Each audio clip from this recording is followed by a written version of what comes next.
Hello বন্ধুরা, দেখো আজকে বানিয়ে নিয়েছিলাম ভেন্ডি সর্ষে। ভেন্ডিটাকে তো ফার্স্টে কেটে ভালো করে ধুয়ে নিয়েছি, আর কড়াতে দিয়ে দিয়েছি তেল।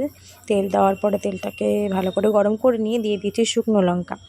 আর তোমাদের আমার ভিডিওটা কেমন লাগছে একটু কমেন্টে জানিও। ভালো যদি লাগে তাহলে একটা শেয়ার করে দিও। আর তারপরে ভেজে নিলাম শুকনো লঙ্কাটাকে। তারপরে দিয়ে দিয়েছি একটু কালো জিরে দেওয়ার পরে দিয়ে দেবো ভেন্ডিটাকে দিয়ে ভালো করে নাড়াচাড়া করে নিতে হবে, মানে ভাজা ভাজা করে নিতে হবে, একটু ঢেকে ভাজা ভাজা করবে, হ্যাঁ, তাহলে ভালো হয়।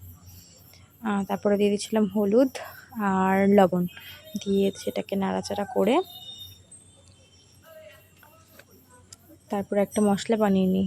মশলার মধ্যে দিয়ে দিলাম সর্ষে, কয়েকটা আদা আর একটু জিরে, আর দিয়েছিলাম কটা কাঁচা লঙ্কা। পেস্টটাকে দিয়ে দিলাম। পেস্টটাকে দিয়ে ভালো করে নাড়াচাড়া করে একটু জল দিয়ে ঢেকে সিদ্ধ করে নিয়েছিলাম। তারপরে দেখো হয়ে গেছে আমার ভেন্ডি সর্ষে।